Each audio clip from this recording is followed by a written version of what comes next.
बड़े से बड़े समृद्ध परिवार में अगर ये तीन चीजें आ गई तो उसके घर से तीन चीजें चली जाएंगी। ध्यान से सुनना आज की बात को। जहां महाराज दशरथ चक्रवर्ती सम्राट, पर महाराज दशरथ के घर में तीन चीजें आ गई तो महाराज दशरथ के घर से तीन चीजें निकल भी गई। महाराज दशरथ के घर से राम निकल गए कि नहीं निकले? भगवान निकले। महाराज दशरथ के घर से सीता निकल गई और महाराज दशरथ के घर से लक्ष्मण निकल गए। राम माने धर्म, सीता माने शांति और लक्ष्मण माने वैराग्य। उसके घर में ना धर्म रह सकता है, ना उसके घर में शांति रह सकती है और ना उसके घर में त्याग वैराग्य रह सकता है, जिसके घर में ये तीन चीजें आ जाएं। राम लक्ष्मण जानकी ने अयोध्या को क्यों छोड़ा? क्योंकि वहां तीन चीजें आ गई थी। दशरथ के मन में काम, ध्यान से सुनना, कैकेयी के मन में क्रोध और मंथरा के मन में लोभ। जहां काम, क्रोध और लोभ आ जाता है उस घर से ये तीन चीजें निकल जाती हैं। क्योंकि या तो राम रहेंगे या काम रहेगा। जहां राम तहां काम नहीं, और जहां काम नहीं राम, और रवि रजनी नहीं रह सके दोनों एक उठाम। या तो दिन रहेगा या रात रहेगी। तो जहां काम होगा वहां राम नहीं रह सकते। दशरथ के मन में काम आया। राम जी ने विचार किया कि पिताजी के मन में काम आ गया है, इसलिए अब मुझे यहां से चले जाना चाहिए। कैकेयी के मन में क्रोध आया, और जहां क्रोध की अधिकता होती है वहां पर शांति नहीं रहती है। आज तक तुम लोगों ने सुना कि किसी ने कहा हो कि जब हमें बहुत गुस्सा आए थे तब हमें बहुत शांति मिला था। आदमी कहते महाराज गुस्सा आई और शांति गई।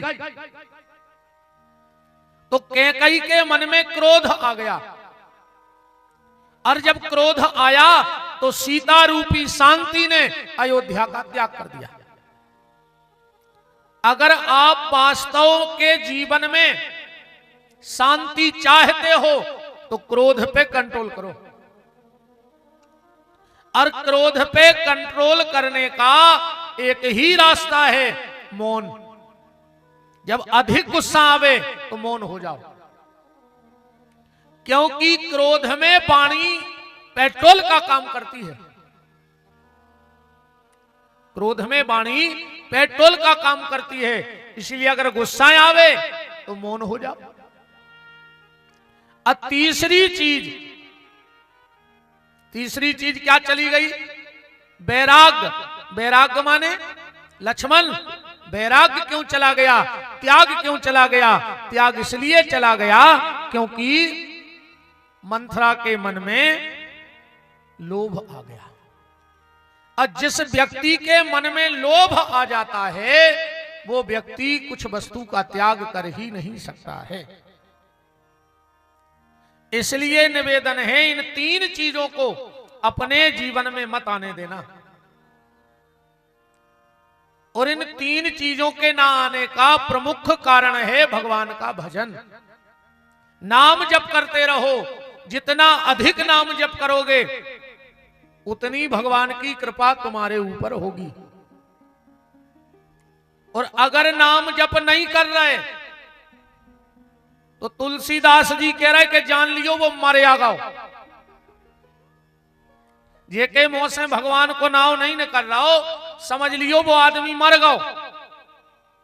चौपाई पढ़ो कि जिन हरि भगत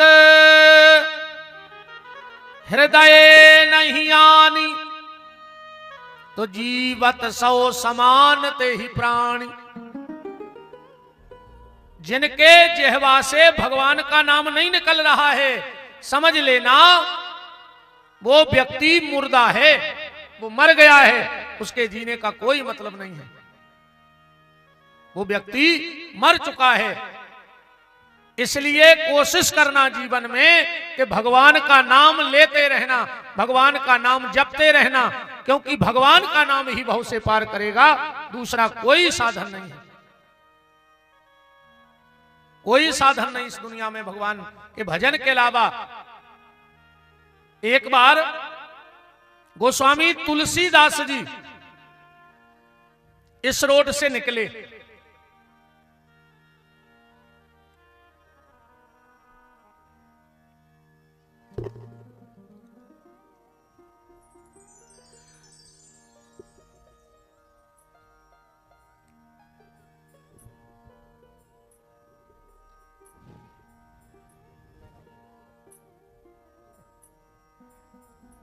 इस भरत चरित्र के पावन मंगलमय महामहोत्सव में अपने प्रेम की आहुति डालने के लिए आदरणीय बड़े भैया श्री राजेंद्र जारोलिया जी और गड़ाकोटा नगर पालिका अध्यक्ष भैया श्री मनोज जी डब्बू भैया उपस्थित हैं। खूब खूब मान है, खूब भगवान जगदीश की कृपा आप पे बनी रहे।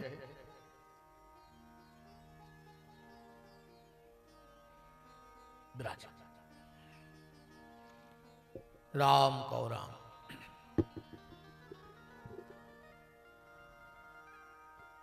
तो बिना भगवत भजन के सब बेकार। एक बार गोस्वामी तुलसीदास जी यहां से निकले तो क्या देखा गोस्वामी जी ने कि कुछ भीड़ इकट्ठी है।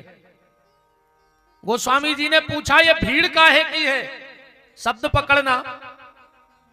लोगों ने कहा महाराज एक बांझ के लड़का ने एक बांझ के लड़का को मर्डर कर दो। एक बांझ के लड़का ने एक बांझ के लड़का को मर्डर कर दो।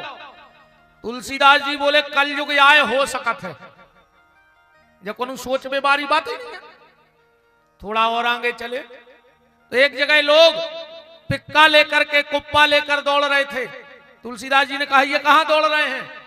बोले यहां एक जगह क्रेशर लगी है और गिट्टी में से पेट्रोल निकल रहा है, तो लोग भर भर के कुप्पा रख रहे हैं। तुलसीदास जी बोले हो सकत कलयुग लग गो, गिट्टी में से भी तेल निकल सकत। फिर आए गड़ाकोटा के स्टैंड पे तो पूरे गड़ाकोटा के ऊपर घूमो करके देख रहे थे। तुलसीदास जी बोले जो कया कौन कौन देख रहा है? बोले हमारे गड़ाकोटा को एक आदमी बिना भजन करें, बिना मंदिर जाएं, बिना भगवान को नाम लाएं, बैकुंठ चलोगा सो कौन देख रहा है। तुलसीदास जी बोले कलयुग को बाप लग जाए पर ऐसा नहीं हो सकता। कलयुग को बाप लग जाए पर बिना भजन करें कोई ये दुनिया से मुक्त हो जाए, ये नहीं हो सकता। रामायण पढ़ो, ऐसा लिखा है रामायण में के बारी मथे घृत होते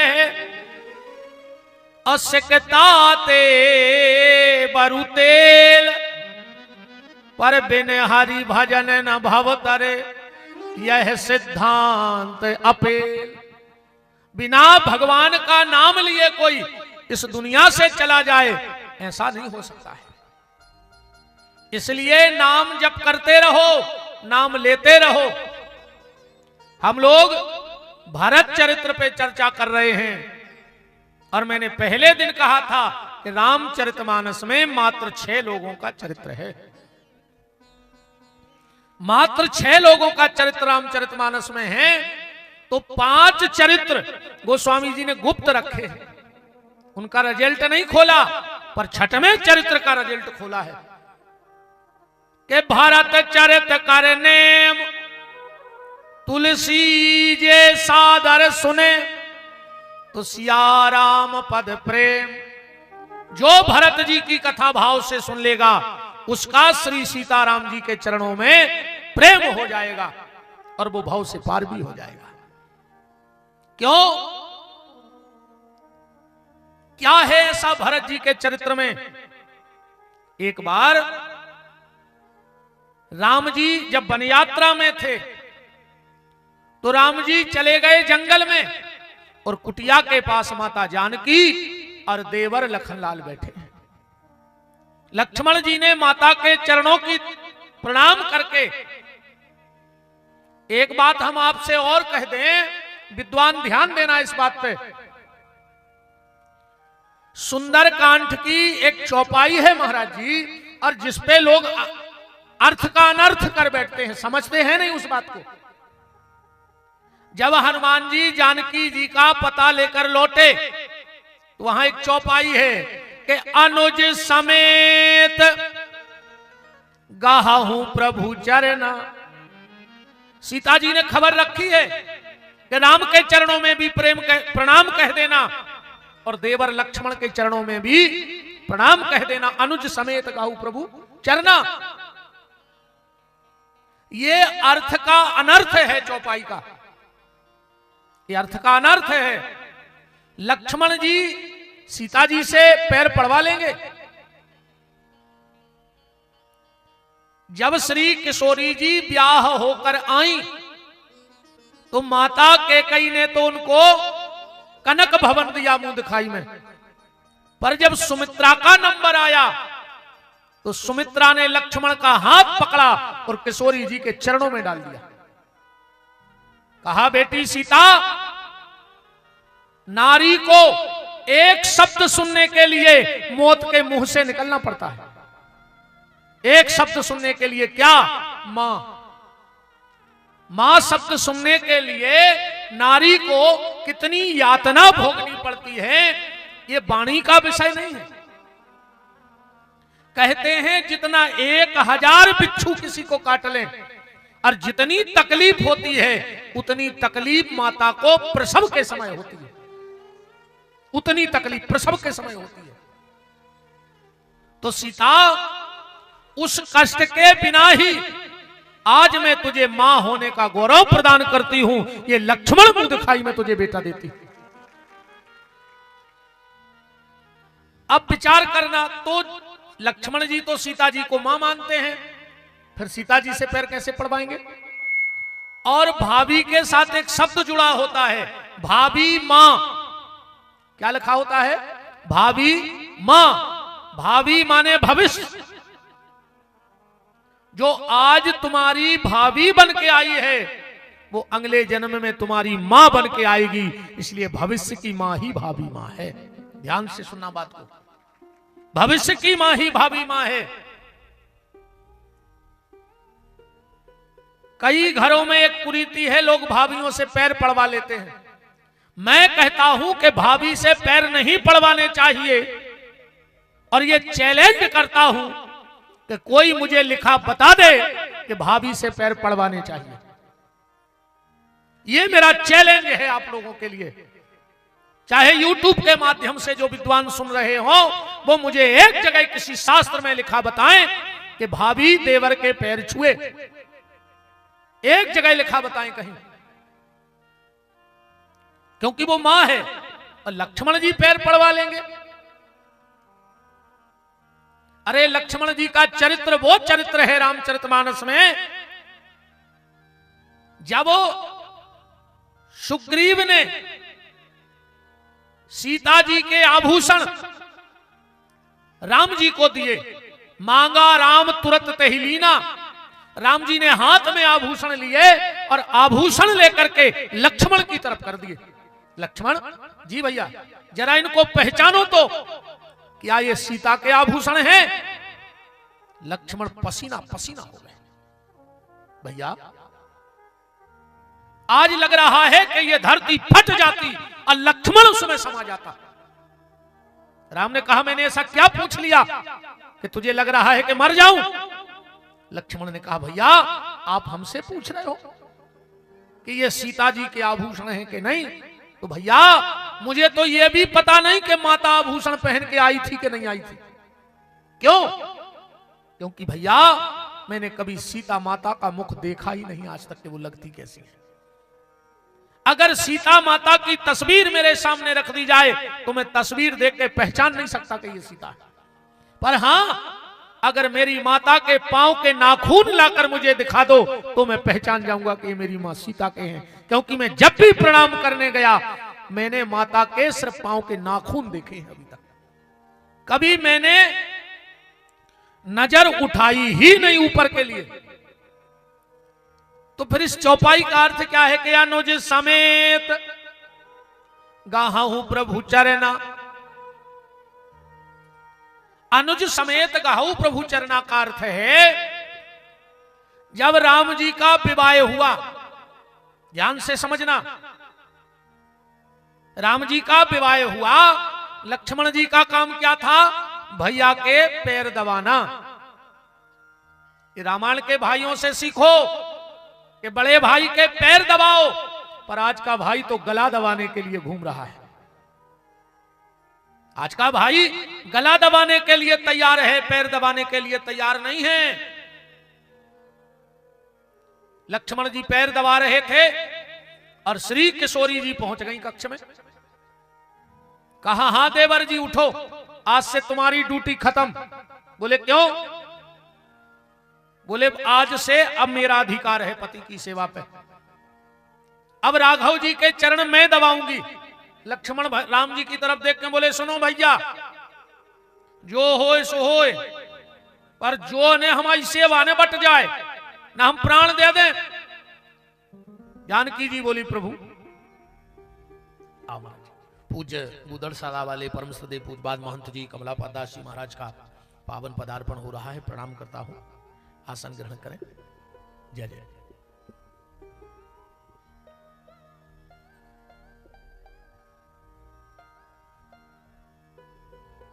सीता जी ने कहा, प्रभु आप बताओ, पति की सेवा का अधिकार किसका है? शास्त्र मत बताना। लक्ष्मण जी बोले, हमें ऐसे शास्त्र कोई न माने जो हमें राम की सेवा से वंचित कर देवे। हमें वो शास्त्र, वो पुराण, वो वेद भी नहीं मानने थे। अब राम जी सीता जी की तरफ देखे और लक्ष्मण जी की तरफ देखे, अब निर्णय किसी की तरफ नहीं दिया, चुपचाप उठे और कक्ष में चले गए। पूरी अयोध्या में हल्ला मच गया कि राम जी बिन कुछ कहे ही कक्ष में चले गए, भीतर से किवाड़ लगा लिए। अब राम ने सोचा भाई की तरफ बोलते हैं तो सीता नाराज, और सीता की तरफ बोलेंगे तो ये लक्ष्मण मेरा पगला भाई कुछ उल्टा सीधा न कर बैठे, मरमरा न जाए।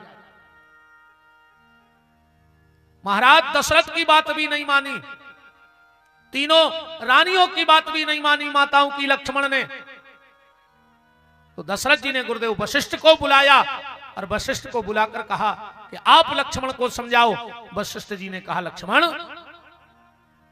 राम साक्षात धर्म है, वो धर्म तो तुम्हें मानना पड़ेगा। नीति तो यही कहती है कि पति की सेवा पे पत्नी का अधिकार है। लक्ष्मण जी बोले, तो तुम्हारे नीति पे चलत रहो, हम तो प्राण दे रहे हैं, अब हमने बच, हम राम भैया की सेवा के बगैर रह नहीं सकते हैं। वशिष्ठ ने कहा, ज्यादा उतावले मत बनो, हम एक उपाय बताते हैं। बोले क्या? बोले उपाय ये है कि रघुवंश में होली का त्योहार बड़े भाव से मनाया जाता है, और भाभी जो होती है वो देवर को तिलक लगाती है उस दिन, और फिर देवर भाभी से जो भी भेंट चाहे, उपहार चाहे, वो हड़स के मांग सकता है। तो लक्ष्मण तुम एक काम करना, अभी कुछ दिन बाद होली है, सीता तुम्हें तिलक लगाएगी तो तुम उनसे वरदान में आधी सेवा मांग लेना, पूरी तो नहीं मिलेगी, आधी मांग लेना। लक्ष्मण जी ने कहा ठीक है। होली का दिन आया, श्री किशोरी जी ने अपने तीनों देवरों को तिलक लगाया। लक्ष्मण से कहा, बेटा लक्ष्मण मांगो। लक्ष्मण जी बोले, मां रघुवंश का एक नियम है। बोले क्या? बोले रघुकुल रीत सदा चली आई, प्राण जाहे पर बचन न जाय। त्रिवाचा हार दो भाभी। सीता जी ने कहा, दिया दिया दिया, तुम जो मांगोगे दे दूंगी। लक्ष्मण ने कहा, तो मुझे भैया के आधे अंग की सेवा का आशीर्वाद दे दो। आधा अंग बट गया रघुवंश में, दाहिना अंग मिला लक्ष्मण को और बामांग मिला जानकी को। उसी दिन से बामांगी नाम पड़ गया माताओं का। और भाई को आज भी बोलचाल की भाषा में अपन का कहते हैं, हमाओ भैया हमाओ दायनो हाथ आए। आज तक कौन कही कि हमाओ भैया हमाओ डेरो हाथ आए। हाथ तो दो ही बराबर हैं, दो ही प्यारे हैं, पर बोलचाल की भाषा में किसी ने आज तक नहीं कहा कि हमारा भाई हमारा बायां हाथ है। कहते हमारा भाई हमारा दायां हाथ है, क्योंकि रघुवंश का निर्णय है। और जितनी भी कहावतें भी लिखी गई भाई पे कि नीम करई जिन जानियो जाकी गहरी छाए, ओ भैया बैरी ने जानियो जो बसे दाहिनी बां। तो उस दिन से राम जी बट गए पत्नी और भाई के बीच में। तो आज सीता जी ने वो खबर भेजी है कि अनुज समेत। क्यों? क्योंकि मैं लक्ष्मण से बहुत भला बुरा कह के आई हूं, ऐसा ना लगे लक्ष्मण भैया को कि अभी भी माता उनसे नाराज है। तो अनुज समेत जो लक्ष्मण जी का पांव है उसमें भी मेरा प्रणाम कहना, और जो मेरे हिस्से का चरण है उसमें भी मेरा प्रणाम कह देना। यह भाव है उस चौपाई का। पर लोग उसका अर्थ का अनर्थ कर बैठते हैं। तो बात कहां चल रही थी आपसे? बात हमारी यहां चल रही है कि राम जी वन में चले गए और माता जी विराजी हैं। लक्ष्मण जी चरणों में बैठकर बोले, मां एक बात पूछे? आप अन्यथा मत लेना। सीता जी ने कहा, बेटा पूछो पूछो। लक्ष्मण ने कहा, मां जब आप और भैया रात्रि में पर्ण कुटी में शयन करने चले जाते हो तो मेरा जिम्मा है कि मैं कुटिया की रात भर पहरेदारी करता हूं। मां ये मत सोचना कि मैं आप लोगों की बातें सुनता हूं, पर मां आज डरते डरते पूछ रहा हूं। बहुत दिन से मुझे कुटिया में किसी के रोने सिसकने की आवाज आती है, क्या आप रोती हो? सीता ने कहा, नहीं। तो फिर भैया राम रोते हैं? किशोरी जी ने कहा, लक्ष्मण हमारी मत कहना, तो आज हम तुम्हें सत्य बताएं।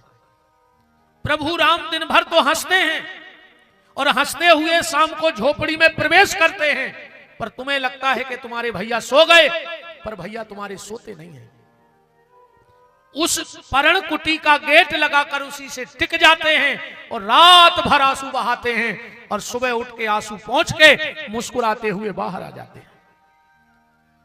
लक्ष्मण अगर तुम नहीं सोए तो तुम्हारे भैया भी अभी सोए नहीं है जब से घर से निकले हैं। रात भर एक नाम लेते हैं। लक्ष्मण ने कहा, किसका? बोले, वो रात भर कहते हैं भरत भरत भरत भरत। चौपाई पढ़िएगा आप लोग रामायण में, के भारत सरे से को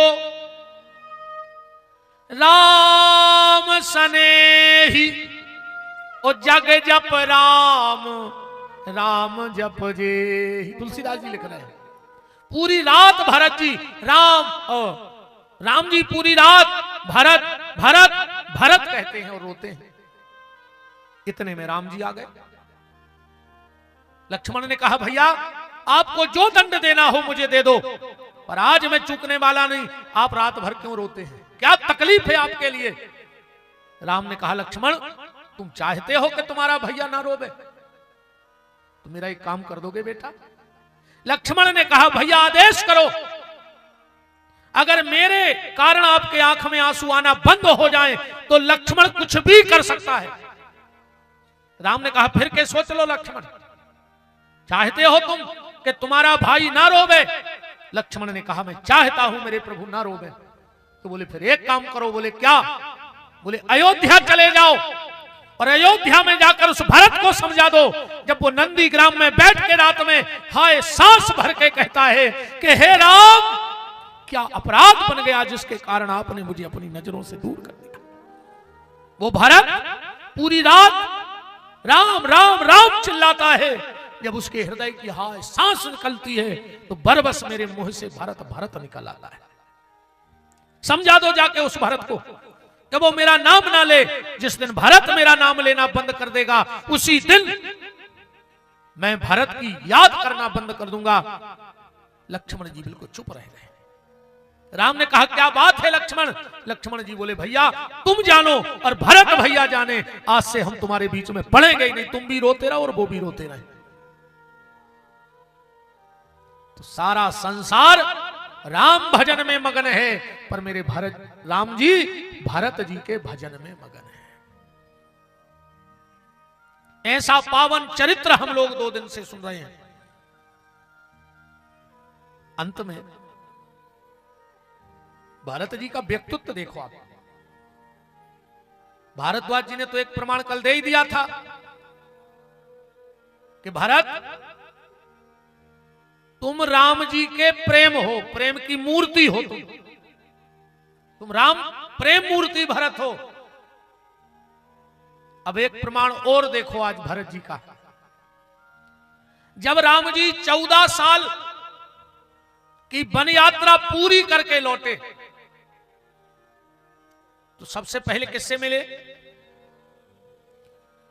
प्रथम राम भेंटे कैकई, कैकई से मिले। पूरी अयोध्या सोच रही थी राम जाके गुरुदेव वशिष्ठ को प्रणाम करेंगे, राम जाके माता कौशल्या से मिलेंगे, राम जाके सबसे पहले भैया भरत से मिलेंगे, पर सब खड़े रहे और राम जी सीधा पहुंच गए कैकई के पास। 14 साल हो गए माता कैकई को, कैकई ने नजरें नहीं उठाई हैं। जिस दिन से चित्रकूट से लौटी है तो कैकई आंखें नीची करके बैठी रहती है। किसी ने कैकई से कहा, मां तुम नजर क्यों नहीं उठा रही हो? कैकई कहती है कि जिन नजरों ने राम को घर से जाते देखा है वो नजरें उसी दिन उठेंगी जिस दिन राम घर में आते दिखेंगे। अब हमें कुछ देखना ही नहीं दुनिया में। राम आए, प्रणाम किया चरणों में, मां, और जो मां शब्द लिया कैकई ने धीरे धीरे धीरे नजरें उठाई। 14 साल बाद मुंह से शब्द निकला, राघव आ गए।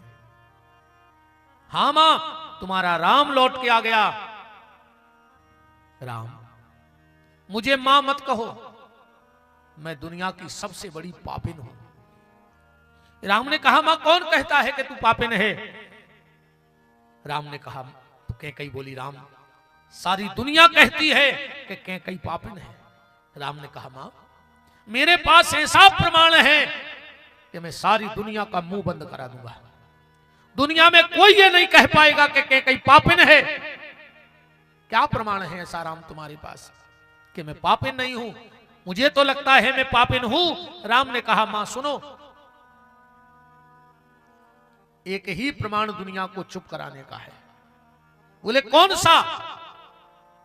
राम ने कहा, मां अगर मेरी मां कैकई पापिन होती तो पापिन के गर्भ से भरत जैसे संत का जन्म ना होता। इससे बड़ा क्या प्रमाण चाहिए? जिस मां ने भरत जैसे संत को जन्म दिया है वो मां पापिन हो ही नहीं सकती है। नारी जने तो भक्त जन के दाता के सूर, उबरना नारी बांझ रहे मती गमावे नूर। देखो माताओं, बच्चे को जन्म देना कोई बड़ी बात नहीं है। बच्चे को जन्म देना कोई बड़ी बात नहीं। ये काम तो कुकरी ने और सूकरी ने भी कर लिया है। बच्चे को जन्म तो कुतिया भी पिल्लों को दे देती है, सूकरी भी बच्चों को जन्म दे देती है। और अगर तुमने भी जन्म दिया है तो कोई बड़ा काम तुमने नहीं किया है। जन्म जानवर भी दे देते हैं, पर अगर तुम मानव हो तो तुम्हें बच्चों को जन्म तो देना है, पर उसके साथ उनको जीवन भी देना है। अगर जीवन दे दिया तो तुमने कुछ किया, वरना जन्म तो जानवरों ने भी अपने बच्चों को दे दिया। अपने बच्चों को भगवान की भक्ति से जोड़ो, अपने बच्चों को सत्कर्म से जोड़ो, अपने बच्चों को मठ मंदिरों से जोड़ो। आदत डालो कि वो मंदिर जाएं। अरे हम कहते कभी ना जाओ तो शनिवार के शनिवार, अरे गुरुवार के गुरुवार जगदीशशाला आओ, मंगलवार को हनुमान जी के यहां आओ। पर परिवार में नियम बनाओ कि हफ्ते में एक दिन मेरा पूरा परिवार भगवान के मंदिर जाएगा।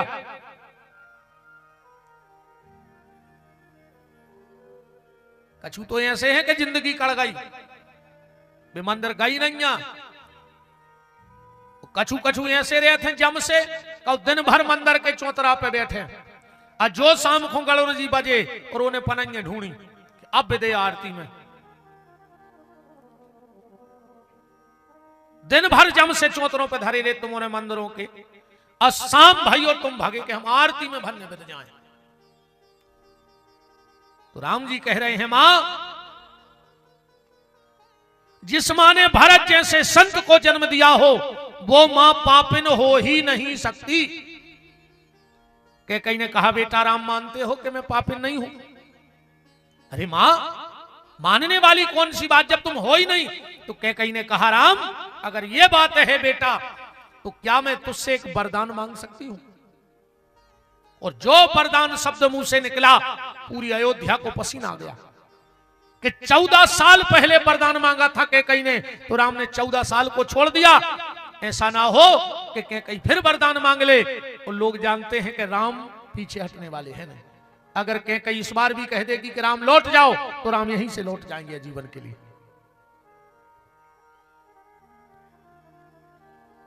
राम बेटा मैं तुझसे एक वरदान मांग सकती हूं। बगल में भरत जी खड़े थे, बोले राजमाता कैकेयी चुप रहो।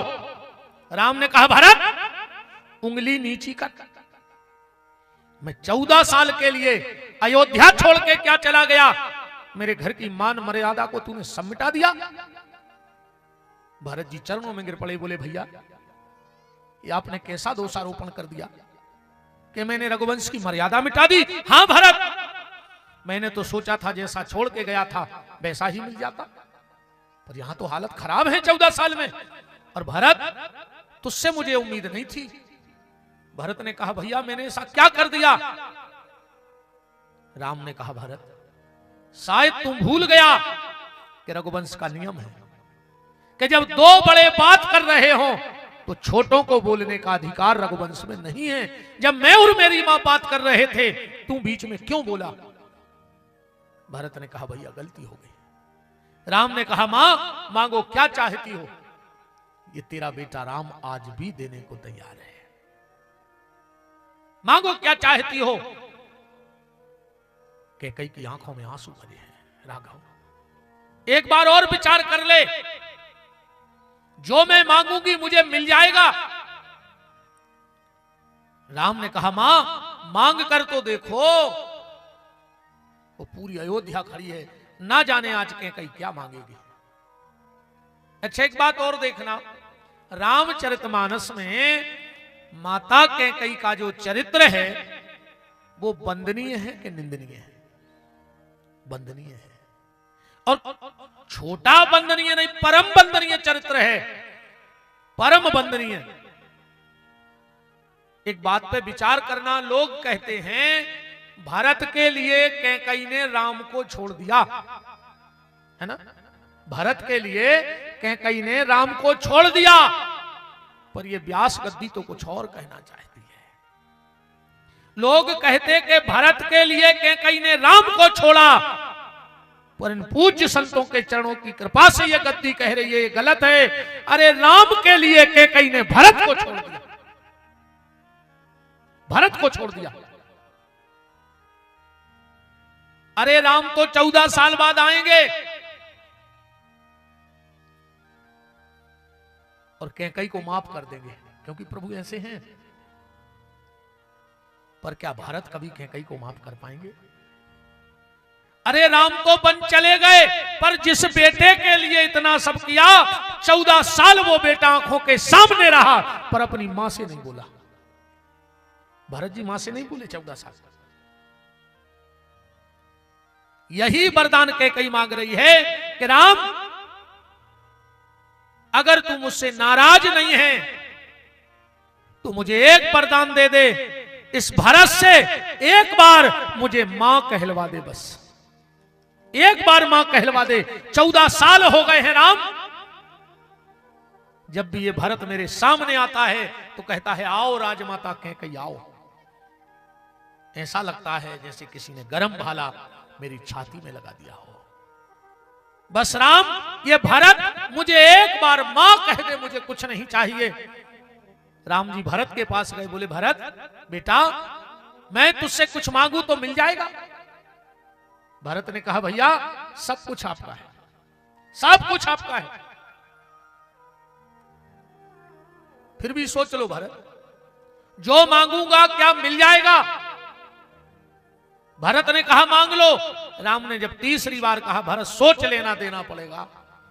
भरत ने कहा हे कृपालु, हे जनार्दन, ये भरत एक एक रोम अपने हाथ से निकाल के आपके चरणों में चढ़ा सकता है, पर अगर आप कहो इस राजमाता कैकई को मैं मां कह दूं तो मां नहीं कहूंगा बस। कैकई ने कहा बस राम बस, इसने मुझसे भली मां नहीं कहा, पर इसके मुंह से मां शब्द निकल गया। मुझे तो मां शब्द सुनना था, चाहे मुझसे बोलता चाहे ना बोलता। धन्य है माता कैकई, धन्य री कैकई। राम के लिए भरत को छोड़ दिया, राम के लिए अपनी मांग का सिंदूर मिटा दिया, राम के लिए संसार का अपयश ले लिया। राम के लिए संसार का अपयश झेल गई। इसीलिए गोस्वामी तुलसीदास जी ने कैकई को कई लिखा है, कई रामायण में। कई काय से बोलते हैं? जो पानी के ऊपर हरे हरे लग जाते हैं, और कहीं कहीं तो ऐसी कई पड़ती है कि पूरे पानी को ढक लेती है। कई का उपयोग क्या है? कई खराब चीज है कि अच्छी? अच्छी चीज है, पानी के लिए अच्छी चीज है। अगर पानी में कई लग जाए, पानी के ऊपर कई लग जाए, तो नीचे का पानी बड़ा निर्मल होता है, गंदा नहीं हो पाता है। क्यों? क्योंकि जो भी गिरेगा वो कई पे गिरेगा, और कई के नीचे पानी है तो पानी निर्मल रहेगा। तो कैकई कहती है राम, लोग मुझे तेरे जीवन की कई कहते हैं तो मैं कई ही सही हूं। क्यों? क्योंकि राम तुम्हारा जो चरित्र है वो निर्मल जल की तरह है, और मेरी इच्छा है कि आपके चरित्र का निर्मल जल जीवन भर चलता रहे, बहता रहे, बहता रहे, पर इसमें कभी कोई गंदगी ना आए। उसीलिए मैं आपके ऊपर कई बन के बैठ गई कि जो भी लोग कहेंगे वो कैकई को कहेंगे, पर राम का चरित्र तो निर्मल जल बना रहेगा। सारे अपयश मैं अपने ऊपर रख लूंगी राम, पर तेरे चरित्र में उज्ज्वलता रहनी चाहिए।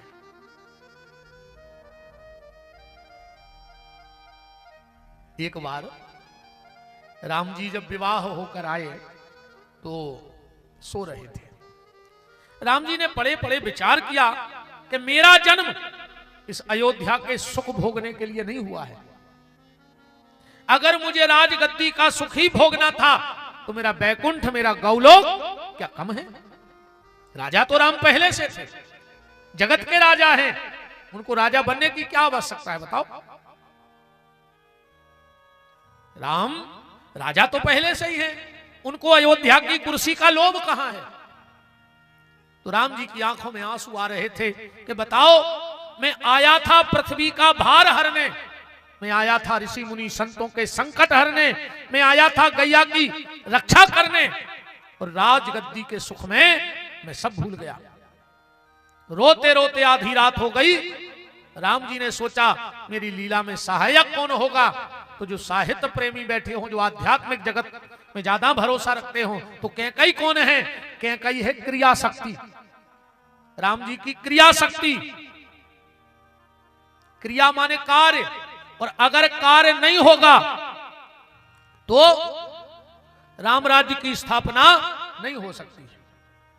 इसलिए कैकई को क्रिया शक्ति कहा गया, कर्मयोग कहा गया है। कर्मयोगी है कैकई, क्रिया शक्ति है राम जी की कैकई। राम जी की आंखों में आंसू आ रहे। राम ने उठ करके एक दासी से कहा कि जाओ माता कैकई के महल में चली जाओ, और माता कैकई से कहना कि राम का बहुत तेज सर दर्द हो रहा है। और इसी वक्त माता को महल में बुलाया है, और जो दासी ने जाकर के माता कैकई को प्रणाम करके कहा, मां तुम्हारे लाडले राम के सिर में दर्द हो रहा है। वाल्मीकि जी ने लिखा है कि कैकई ठीक से वस्त्र भी ना संभाल पाई, तन की सुध ना रही कैकई को कि मेरे राम के सिर में दर्द है। दौड़ करके आई, राम जी बैठे बैठे रो रहे हैं। सबसे पहले तो कैकई ने पूरे कर्मचारियों को डांटा, अरे तुमने वैद्य क्यों नहीं बुलाया, तुमने डॉक्टर क्यों नहीं बुलाया, तुमने हकीम क्यों नहीं बुलाया। राम से कहा, राम बहुत दर्द हो रहा है बेटा, डॉक्टर बुला लेते। राम ने कहा, मां जो दर्द तेरे बेटे राम को है उसकी दवा दुनिया के किसी डॉक्टर के पास नहीं है, उसकी दवा सिर्फ तुम्हारे पास है, सिर्फ तुम्हारे पास है उसकी दवा। कैकई के शब्द देखना, कैकई ने कहा, राम अगर इस कैकई की खाल निकालकर उसका तेल भी बनाना पड़े तो ये कैकई पीछे नहीं हटेगी। बोलो राम क्या दवा है, कैकई के कौन से कार्य से तुम्हारा काम बन जाएगा। राम ने कहा, मां याद करो बचपन में आपने मुझे एक वचन दिया था और आज उस वचन को मांगने का समय आ गया है। कौन सा वचन? एक बार गेंद खेलते खेलते चारों भाइयों में से किसी ने गेंद को मारा और वो गेंद कैकई के महल में चली गई। और जब कैकई के महल में गई तो राम जी गेंद उठाने गए तो माता बैठी है।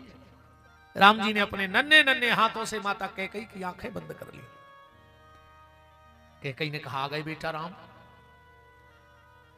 राम ने कहा, मां तुझे कैसे पता कि मैं तेरा बेटा राम हूं, तुझे कैसे पता?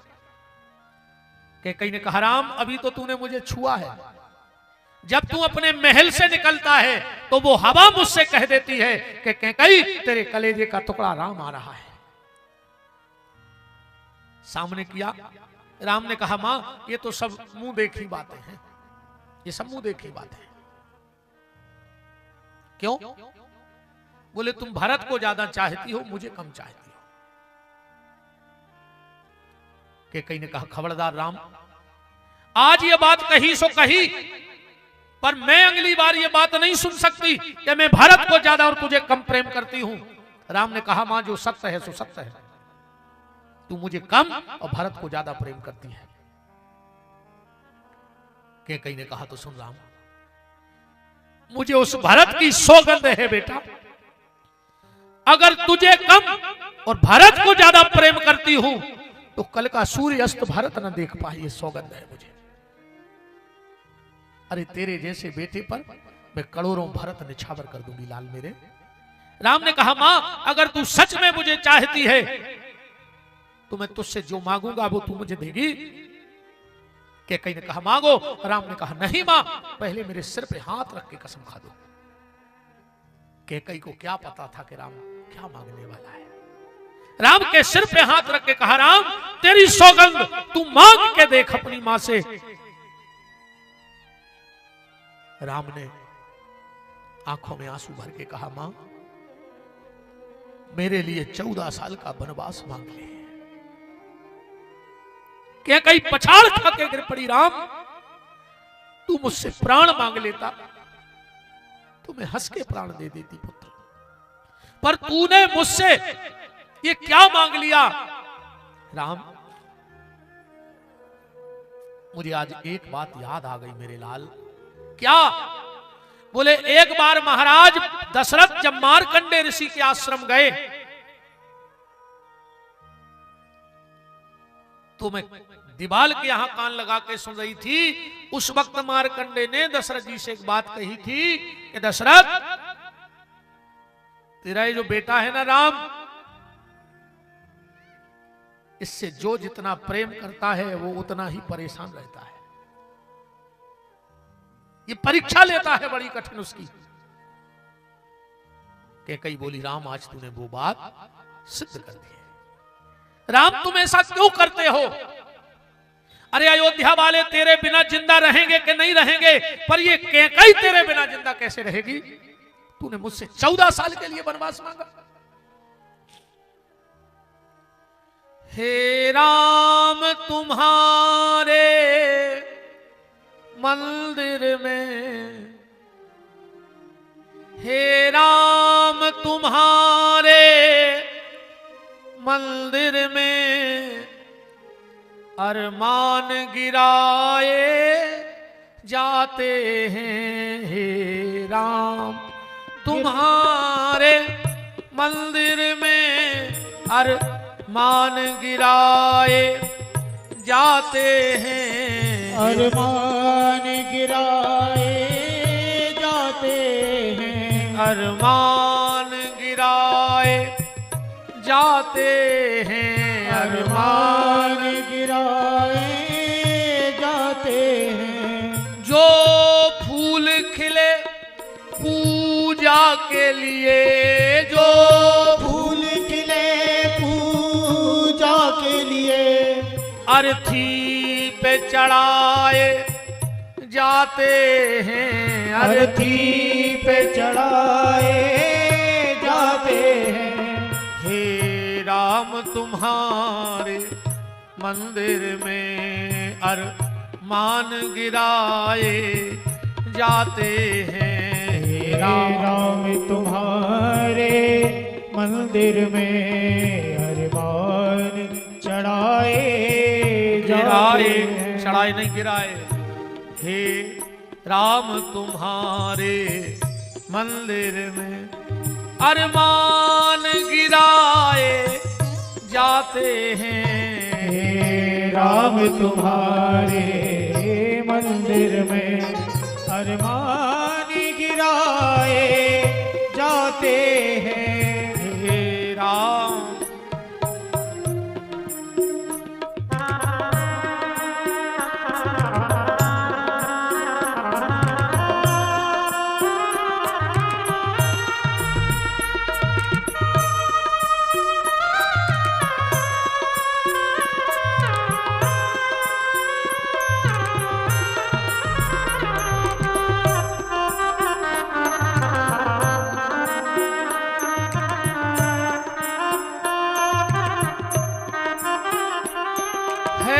सत्संगी मूरत ध्वज नृप है। सत्संगी मूरत ध्वज नृप आरे से कटाए जाते हैं। आरे से कटाए जाते हैं। कई कह रही है राम क्यों इतनी कठिन परीक्षा लेते हो। मूरत ध्वज बड़ा सत्यवान राजा है। एक बार अर्जुन और भगवान परीक्षा करने गए मूरत ध्वज की। भगवान ब्राह्मण संत बन गए और अर्जुन को शेर बना लिया। मूरत ध्वज के दरवाजे पर पहुंचे। मूरत ध्वज ने बड़ी आओ भगत करी और कहा महाराज प्रसादी पालो। भगवान बोले कि मूरत ध्वज मैं जब प्रसादी पाता हूं जब मेरा शेर प्रसादी पा लेता है। राजा ने कहा चिंता मत करो तुम्हारे शेर को मांस की व्यवस्था होगी। भगवान बोले नहीं मेरा शेर कह रहा है कि तुम्हारा जो इकलौता बेटा है ताम्रध्वज वो उसका मांस खाएगा। अब बताओ अतिथि की सेवा कराना चाहते हो कि नहीं। मूरत ध्वज ने कहा अगर मेरे बेटे से तुम्हारा शेर तृप्त होता है तो मैं अपना बेटा भी सामने फेंक दूंगा, आप भोजन करोगे। भगवान बोले मेरे शेर की एक शर्त है तुम पति पत्नी को अपने बेटे को आरे से चीरना पड़ेगा और दूसरी शर्त यह है कि तीनों की आंख में आंसू न आए तो मेरा शेर तुम्हारे बेटे का दाहिना अंग खा लेगा। कितना बड़ा कलेजा रहा होगा उन भक्तों का। हम थोड़ी थोड़ी दिक्कतों में भगवान के मंदिर आना बंद कर देते हैं। अगर हम मंदिर आए पहले दिन और कांटा लग गया तो हमने मंदिर जाना बंद कर दिया। क्यों? बोले पहले दिन गए थे कांटा लग गया, पहले दिन गए थे जेब से 200 रुपया गिर गए रास्ता में, हम मंदिर नहीं जाना है। ये भी तो सोच सकते थे कि तुम मंदिर आ रहे थे तो भगवान ने कांटे में तुम्हारा संकट हर लिया। हो सकता था उस दिन तुम्हारी गर्दन कटनी होती, हो सकता है आज तुम्हारे 200 रुपए मंदिर आते में गिरे, हो सकता है तुम्हारी पूरी प्रॉपर्टी बर्बाद होनी होती। पर भगवान ने कहा नहीं मंदिर जा रहा है, तीर्थ जा रहा है तो कर्म का भोग तो भोगना पड़ेगा पर वो कम में हो जाएगा। भगवान ने कहा मेरा शेर उस बच्चे के दाहिने अंग को खाएगा, पर उसे आरे से चीरना पड़ेगा। तीनों को आंसू ना आए। मूरध्वज ने यह बात भी मंजूर कर ली। और जब आरा ताम्रध्वज के सिर पे रखा गया तो ताम्रध्वज की बाईं आंख से आंसू गिर गया। भगवान ने कहा बस अब नहीं खाएगा मेरा शेर ये मांस। ताम्रध्वज ने हाथ जोड़ के कहा कि गुरुदेव, बात तो दाहिने अंग को खाने की हुई है, बायां अंग तो इसलिए रो रहा है कि धिक्कार है मेरे लिए, मैं एक शेर के भोजन के काम में भी ना आ सका, इसलिए रो रहा। भगवान प्रसन्न हो गए। ताम्रध्वज वरदान मांगो, क्या चाहते हो? मूरध्वज ने चरणों में गिर के कहा प्रभु आज तो मेरी इतनी कठिन परीक्षा ली सो ली, इसके बाद कलयुग में किसी भक्त की परीक्षा मत लेना, क्योंकि कलयुग का भक्त परीक्षा नहीं दे पाएगा। हे सतसंगी मूरध्वज नृप आरे से कटाए जाते हैं, आरे से कटाए जाते हैं, जो फूल खिले पूजा के लिए, जो फूल खिले पूजा के लिए, अर्थी पे चढ़ाए जाते हैं, हे राम तुम्हारे मंदिर में अरमान गिराए जाते हैं, राम तुम्हारे मंदिर में।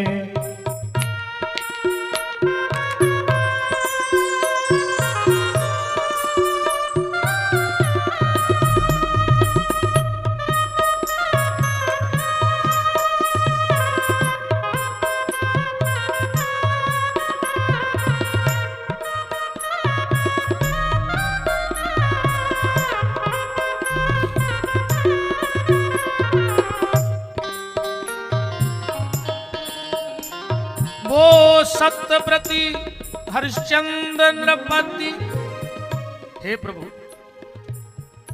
वो सत्यव्रती हरिचंद्र नृपति काशी में बिकाए जाते हैं, काशी में बिकाए जाते हैं, जो फूल खिले पूजा के लिए, जो फूल खिले पूजा के लिए, अर्थी पे चढ़ाए जाते हैं, हे राम तुम्हारे मंदिर में अरमान गिराए जाते हैं, हे राम। कैकेयी कह रही है राघव तुझसे जो जितना प्रेम करता है तू उतनी कठिन परीक्षा क्यों लेता है?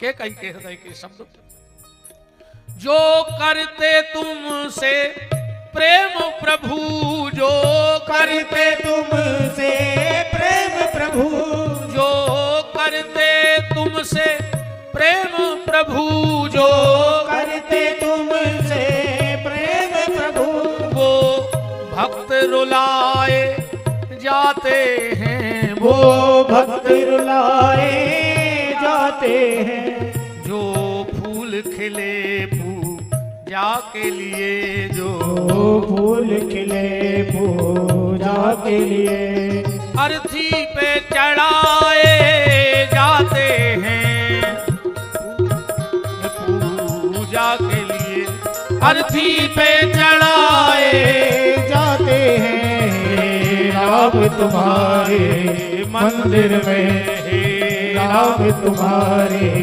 मंदिर में अरमान गिराए जाते हैं, राम तुम्हारे मंदिर में, राम तुम्हारे मंदिर में। राम ने कहा मां मुझे 14 साल का वनवास मांग ले। कैकेयी ने कहा राम पूरी अयोध्या में मैं ही मिली तुझे? राम ने कहा मां शायद तू भूल गई है कि तुझ पे संतों का एक वरदान है। कौन सा वरदान है? तुझे महात्मा दुर्वासा का आशीर्वाद है। कश्मीर कन्याकुमारी के राजा अश्वपति कैकेयी के पिताजी का नाम क्या था? अश्वपति। ये बड़ी विडंबनाएं चल रही हैं कि कौशल्या के पिताजी का नाम क्या था, सुमित्रा के पिताजी का नाम क्या था, कहां के थे, उनके भाई कौन थे। अब कल की कथा में हम ये सब बता देंगे तुम्हें, कोई विडंबना नहीं रहेगी किसी को। तो काश्मीर की राजकुमारी थी कैकेयी, इनके पिताजी का नाम था अश्वपति। बड़े साधु संतों के बड़े भगत थे। एक बार महर्षि दुर्वासा पहुंच गए। अब दुनिया जानती है कि दुर्वासा महात्मा क्रोधी है, कौन सेवा करे। तो अश्वपति जी ने मंत्री से कहा कि कहलवा दो कि अभी हम राज्य में नहीं हैं, इसलिए दुर्वासा ऋषि हमारे घर न पधारे। तो 7 साल की कैकेयी वहीं थी। बोले पिताजी, बड़े भाग्य से संतों के चरण घर में पधारते हैं, ऐसे संत नहीं आते किसी के घर। बिन हरि कृपा मिले नहीं संता। जब भगवान के घर से कुछ अच्छा होना होता है तो उसके दरवाजे पे गौ, ब्राह्मण, कन्या, साधु और वैष्णव के चरण पड़ते हैं। तुम्हारे घर कोई महात्मा कभी आवे तो ये मत सोचना कि कुछ मांगने आया है, ये भी सोचना हो सकता है वो तुम्हें कुछ भगवत कृपा देने भी तो आ सकता है, तुम्हें कुछ देने आया होगा। कैकेयी ने कहा पिताजी आप झूठ मत बोलो, उनको आ जाने दो। बोले उनकी सेवा कौन करेगा, क्रोधी हैं। बोले मैं करूंगी, मुझे सौंप दो पूरा जिम्मा। तो 7 साल की कैकेयी ने पूरा जिम्मा ले लिया। पिताजी मैं वचन देती हूं महात्मा क्रोध नहीं करेंगे। दुर्वासा ऋषि पधारे, देखा कि 7 साल की बच्ची सेवा में है, तो सोचा इसको परेशान करें। एक काम करो दाल बनाओ। कैकेयी ने दाल बना के रखी, चक्कीस में नमक नहीं, फेंक के आओ। चलो अब पूड़ी बनाओ। 2-3 दिन इतना परेशान किया पर कैकेयी को मां लेस मात्र भी क्रोध नहीं आया। दुर्वासा ऋषि ने सोचा ये कैसे तो क्रोध करे, पर कैकेयी ने तो एक ही विचार कर लिया कि कुछ भी हो जाए पर मुझे क्रोध नहीं करना है। दुर्वासा ऋषि प्रसन्न हो गए, सोचा अब इसको कुछ वरदान देंगे, इसको क्रोध नहीं आया, इसने बहुत सेवा की है। तो सो रहे थे, अब है तो बच्ची, कहीं से काजल मिल गया। सोते हुए दुर्वासा के मुंह पे दोनों हाथ फेर दिए और पूरा मुंह काला कर दिया। दुर्वासा उठे और सभा में गए तो हंसने की तो किसी की ताकत ना पड़ी, पर एक शिष्य ने कहा गुरुदेव आपका मुंह काला क्यों है। और जब दुर्वासा ने आईना देखा तो आंखें लाल हो गई और कहा जिसने भी मेरा मुंह काला किया है मैं तो अपना मुंह धो लूंगा, पर मैं उसे श्राप देता हूं, उसका ऐसा मुंह काला होगा, ऐसा मुंह काला होगा कि युग युग बीत जाएंगे पर उसके मुंह की कालिमा नहीं जाएगी। मैं उसे श्राप देता हूं। अब राजा ने सोचा ना जाने किसको श्राप मिल गया। वहीं कैकेयी खड़ी थी, दोनों हाथ काले थे। राजा तो घबरा गया, बोले बेटा तूने ये क्या किया। ले जाकर के दुर्वासा के चरणों में डाल दिया। महाराज बच्ची है, अपराध हो गया। दुर्वासा ने कहा इसने तो मेरी बहुत सेवा की, इसे तो मुझे वरदान देना था, पर इसका मुंह तो काला होगा, पर जिस शरीर से इसने मेरी सेवा की है अंगों से, मैं इसे वरदान देता हूं समय आने पर ये जब जिस अंग को चाहेगी तो वज्र का बना लेगी। राम ने कहा मां याद कर, दुर्वासा ऋषि का वरदान है कि तू अपने शरीर के किसी भी अंग को वज्र का बना लेगी, तो जब तू महाराज दशरथ से मेरे लिए 14 साल का वनवास मांगे तो अपने हृदय को वज्र का बना लेना, और वज्र के हृदय में दया प्रेम कहां से रहेगी। इसलिए मां ये मेरा काम सिर्फ तुम कर सकती हो और दुनिया में कोई नहीं कर सकता। और इसका प्रमाण देखो, आप लोगों ने हमारे देश में माताओं के गौरव, जैसे हम लोग कहते खूब लड़ी मर्दानी वो तो झांसी वाली रानी थी, बुंदेलों हर बेलों के मुंह हमने सुनी कहानी थी। पर झांसी की रानी से पहले भी, झांसी की रानी से पहले भी इस देश में एक महारानी हो चुकी है जिसका नाम है कैकेयी, जो अपने पति के साथ असुरों से युद्ध लड़ती थी, पहले से युद्ध लड़ती थी। एक बार तो आप लोगों ने शायद कभी सुना हो, महाराज दशरथ देवासुर संग्राम में गए और बेहोश हो गए। और जब देवासुर संग्राम में बेहोश हुए और रथ पर कैकेयी बैठी थी, पहिया की चकील फिक गई। इसको वरदान था, हाथ की उंगली को वज्र किया और चखली में डाल दिया और ओंठों में घोड़ों की लगाम दबा ली कैकेयी ने, और एक तलवार में खड़ग उठा करके और मानो रणचंडी बनकर के असुरों का संहार करने के लिए युद्ध मैदान में उतरी हो, छक्के छुड़ा दिए दैत्यों के, और महाराज दशरथ बेहोश रथ पर पड़े। जब कैकेयी अयोध्या लौटी महाराज दशरथ को बेहोशी की अवस्था में लाकर, तो गुप्त मार्ग से अयोध्या आई है और तुरंत वशिष्ठ जी को और सुमंत जी को बुलाया और कहा तुम्हारे महाराज बेहोश हैं, पर यह बात, आइए महाराज जी। परम श्रद्धेय पूज्य देव मुरलीधर मंदिर से, हमारी गुरु गादी से महंत श्री श्री 108 श्री हरिकृष्णदास जी महाराज का पावन पदार्पण हो रहा है। बहुत बहुत मान और दंडवत प्रणाम है, और आसन को स्वीकार करें। बोलो वृंदावन बिहारी लाल की, मुरलीधर भगवान की जय हो। तुरंत वशिष्ठ को और सुमंत को बुलाया और बुला करके कहा यह बात बाहर नहीं जानी चाहिए कि महाराज दशरथ बेहोश है। वशिष्ठ जी ने कहा क्यों? बोले अगर यह पता लग गया कि महाराज दशरथ बेहोशी की अवस्था में अयोध्या में है, तो अगल बगल का कोई भी राजा राज्य पे हमला कर देगा। इतनी राजनैतिक दिमाग था कैकेयी का। तो सुमंत ने कहा महारानी अगर किसी ने पूछा महाराज दशरथ कहां हैं, दरबार में क्यों नहीं आ रहे, तो क्या बताएं? तो कैकेयी ने कहा बता देना कि देवासुर संग्राम में देवताओं की विजय हो गई है, तो इंद्र के स्वागत में स्वर्ग में रुके हैं, वो कभी भी आ सकते हैं, किसी भी क्षण आ सकते हैं। कैकेयी ने किसी को बिना बताए महाराज दशरथ का उपचार किया है। तो कैकेयी क्रिया योग है, कर्म योग है। रामचरितमानस में क्रिया शक्ति है, कर्म योग है। और गहराई में चलेंगे तो कैकेयी कौन है, यहां से समझना बात को। दो कथाएं आपको बताता हूं। एक बार अयोध्या में महात्मा मुदगल पधारे, मुगदल जी महाराज उच्च कोटि के महात्माओं में गिने जाते हैं। दशरथ जी ने चरण पखारे, पूजा की। हां, एक बात और हमारी ध्यान से सुन लो, कभी भी तुम्हारे घर में कोई संत पधारे, ब्राह्मण पधारे, और अगर उनके तुमने चरण धोए हैं तो कभी कपड़े से उन चरणों को साफ मत करना, ये तुम्हें अपराध लगेगा।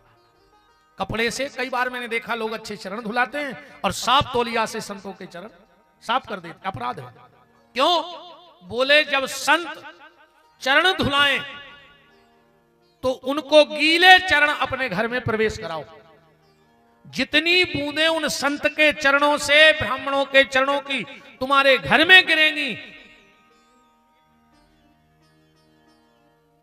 जितनी बूंदें उन संतों के चरणों से झरझर के तुम्हारी जमीन में गिरेंगी, उतने ही तुम्हारे पितर संतुष्ट होंगे, क्योंकि वो जल पितरों को मिलता है।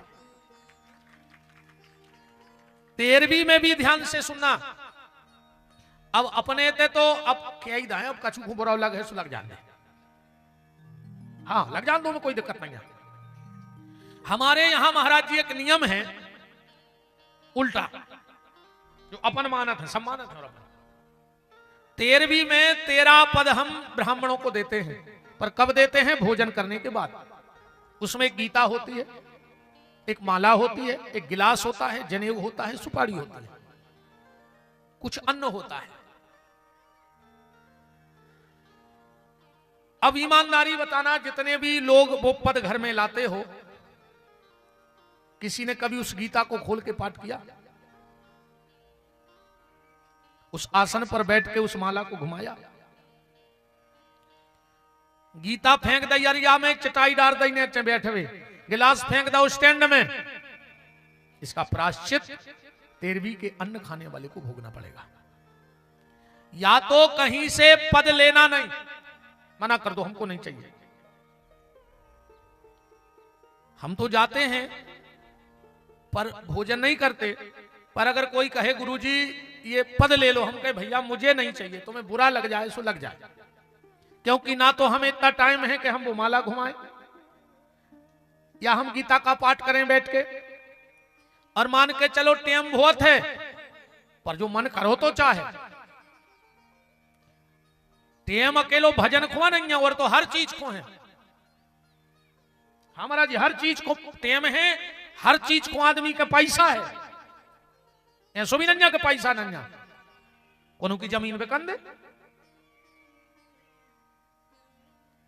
अब भाई कोनो को तन्ना हिचकियां के आंख फेरन दे, फिर का कहो के धल्ले हम पैसा नहीं आवे, हफ्ता के बाद देखुआ है उसके पहले को ले चलो पैसा को इंतजाम तो हम करा ही ले हैं, टेम भी न कर याद। मैं तो जाइए अच्छी है कि वह मौत नहीं आए पनवेसरी के ना को आदमी वही से कह दे कि हमें अबे टेम नहीं है परवां जो। हाँ बिल्कुल कह दे आदमी के परसों आइयो हमें अबे टेम नहीं है। अपने यहां ये नियम है जो हम बताना चाहते। पर हम एक बार कथा करने गए थे नंदापुर गोकुल सराय यूपी में सुल्तानपुर जिले में। उस तरफ का हमें बहुत अच्छा नियम लगा। कैसा नियम? जो 13 आसनी आउट हैं वे पहले बेई बिछाएंगे हैं फट्टी पे, नहीं पुराने नहीं बिछाए जाते ब्राह्मण में। 13 आसनी बेई बिछे जो आ गए वो पे 13 ब्राह्मण बैठ गए। जिनके ते जो पुत्र है पिता की गमी भैया जो भी जिसने दाह कर्म किया है वो आएगा। 13 ही ब्राह्मणों के चरण धो है वो यासनी पे बैठा रखे, तिलक लगे है और फिर सबको गीता दे है। हाँ नई गीता दे है जो आई है। अब परसवे बारे परसवे लग गए, ब्राह्मणों ने गर्भ गीता को पाठ चालू कर दिया। जैसे ही गर्भ गीता को पाठ भाव गीता जी रखी गई, फिर वह माला दे दी गई। तो सबने एक एक गायत्री मंत्र की माला करी और फिर प्रसादी, फिर गौग्रास निकलेगा। और जब तक वो यजमान गैया को भोजन करा के नहीं आएगा, अपने तो कहते गौग्रास निकाल दे कहीं तहीं धर दे सेल्फ पे, बाद में खुआ दे। अभी कहो वो गौग्रास आखिरी में कुत्तो खावे, कहो बांट में चलो जाए। हाँ कहो भूल गए सो कहो अंगले झारे झोंसे में न करे। वो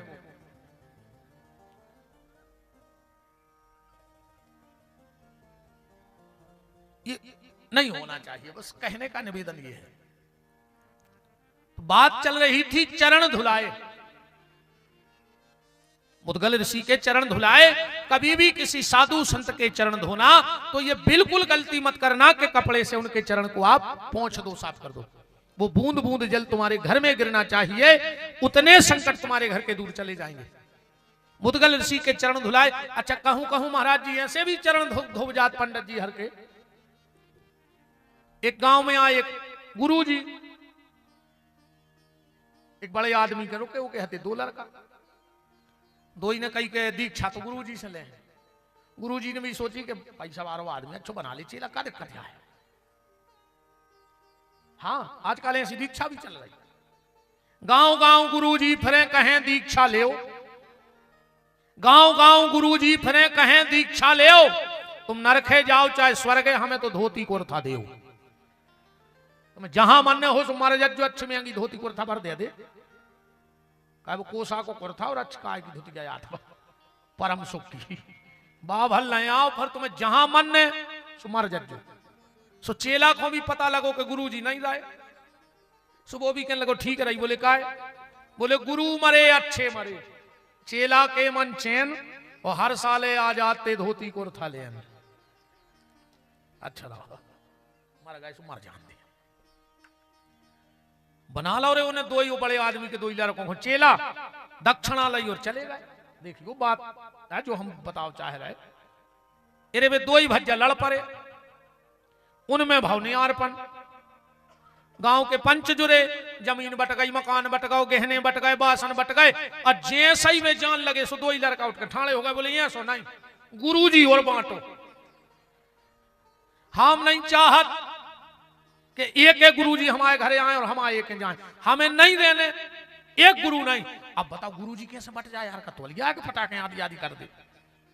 अब दिमाग ही नहीं चले। सो एक सियानो बैठोगे चलो हम बांटे दे। बोले कैसे? बोले दाएं अंग कहा गुरु जी को, बड़े को, और डेरो गुरुजी को अंग कहा हल्के को, बीच में से बट गए। अब गुरुजी को पता नहीं हाथों को हिस्सा बांटो आ गओ। सो गुरुजी ने सालक में सोची कि हुआ चेलों के बोरा खान पिसी मिल जाए, पिसी ने मिल तो मका मिल जाए। नहीं है पहले परत तो बड़े को घर से गुरुजी पहुंचे, वो थाली ले आओ, लोटा ले आओ, और जो गुरुजी ने दाएं पांव धरो उन्हें इतने प्रेम से धो, कहा वो तो वही के हिस्सा को आए। और जैसा ही टेरो पांव धरो बगल में धरी तीरे मसाले पीसत की लुढ़ गया। उन्हें उठा के जब दाई नन्या गुरुजी के गोड़े में कह लगो ओ को गोड़ो हमारे घरे कैसे आओ। गुरुजी ने कहीं मार गए रे। सो गुरुजी ने पकड़ो बोई पांव कुछ आगे आओ, गद बद्दाएं पहुंचो हल्के के, बोले मारा रो रे। बोले कहा होगा, बोले बुझा कह रहा तो कोई वो को गोड़ो हमारे घरे कैसे आओ। वो कह लो गुरुजी 1 मिनट रुक जा, हम कुलर क्या ले आ रहे, वो को गोड़ो हम काट के फेंक दे।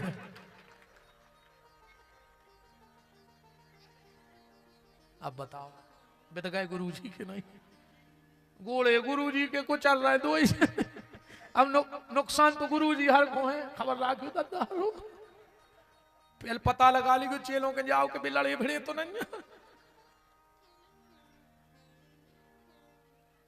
मुगदल ऋषि की चर्चा हम लोग कर रहे हैं, क्या करें, वो तो महंत जी ने हमसे कह रही थी हाथ में कि तना भज्जा भारत चरित्र तो सुनाए रहे, तना ने करे आएगा वो में से बाहर ना आधे आदमी हो जाए। मुदगल ऋषि आए, दशरथ जी ने कहा महाराज ये मेरे 4 पुत्र हैं, इनका भविष्य क्या है। मुगदल ऋषि ने कहा महाराज दशरथ इन चारों का विवाह तो हो गया है, आगे आपका वंश बढ़ेगा, लवकुश नाम के पुत्र होंगे नाती, पर महाराज दशरथ दुर्भाग्य ये है कि आप देख नहीं पाओगे। क्यों? बोले इतनी अप्रिय घटना घटने वाली है श्री अवध में जिसकी कल्पना किसी ने नहीं की होगी। तुम्हारे ये दोनों पुत्र राम लक्ष्मण बन को चले जाएंगे। क्यों?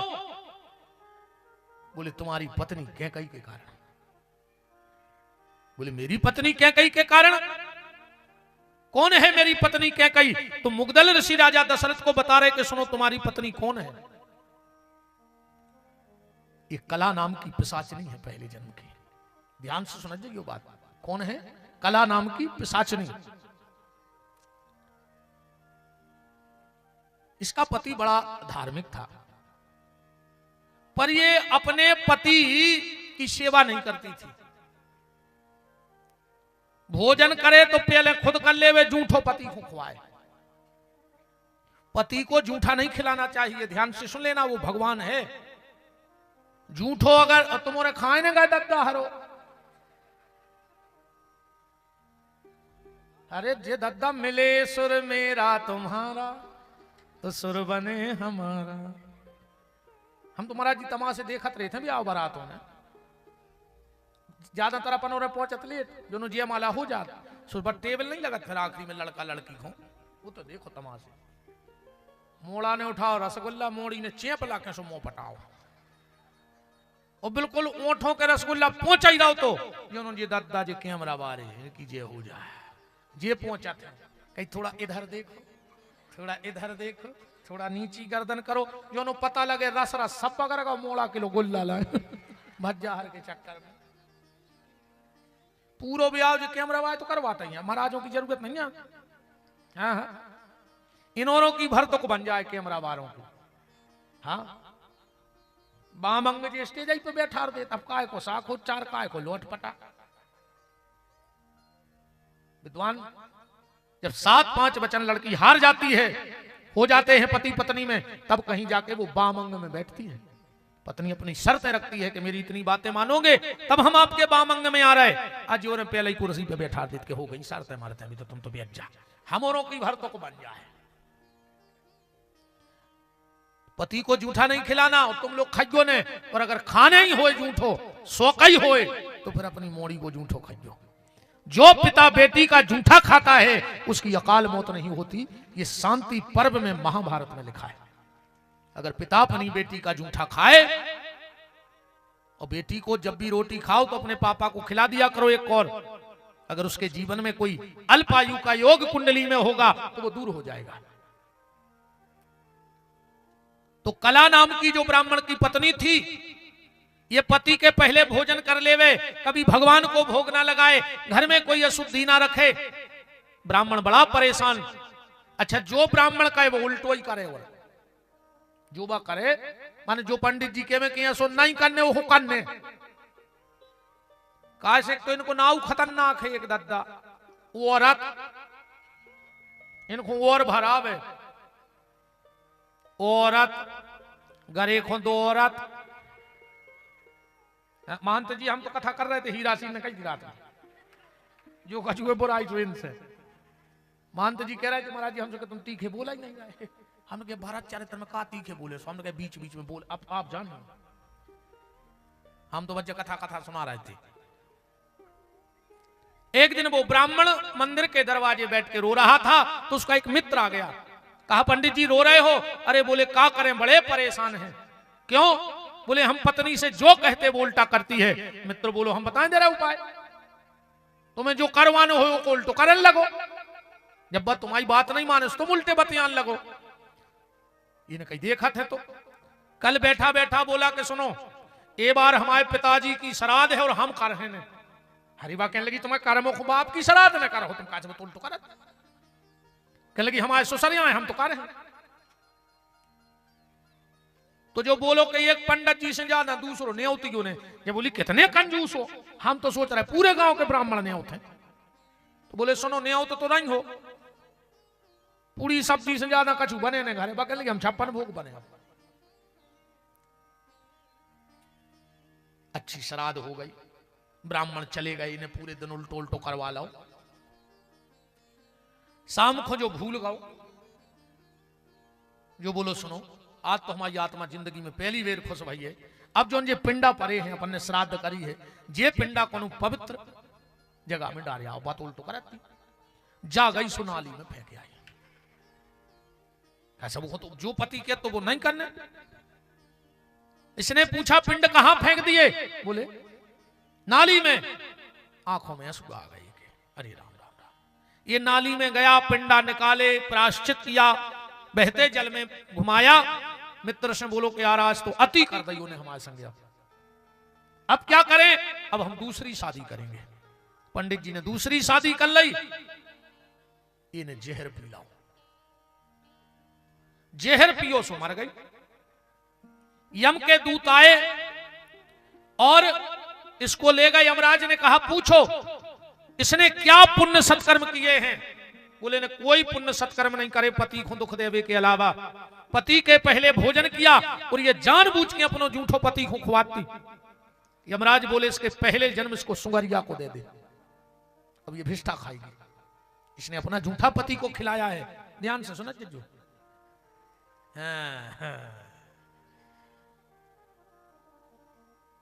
अब घर वाले के संगे खाने हुए तो वो तुम आज उठो तो वो खे है, तुम अगली बेर की गारंटी राखियो।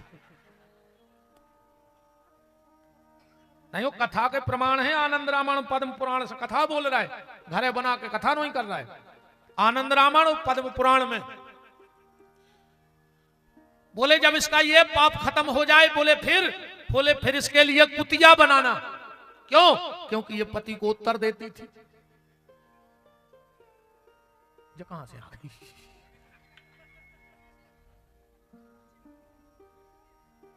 मनुरी उन आदमों से तो अच्छा ही कहा जो कुत्ता, कम से कम कथा तो समझाओ। नहीं आ रहा है।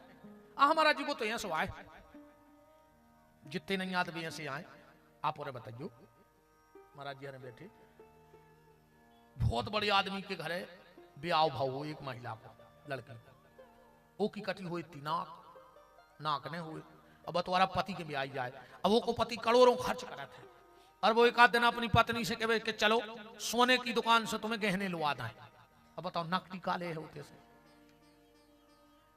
कितनों बड़ो घर बारो हो, इतना बड़ी दुकान में चली जाए तो नकदी के काम के सोने की दुकान है क्या? बताओ अच्छा कोई काम की नहीं है।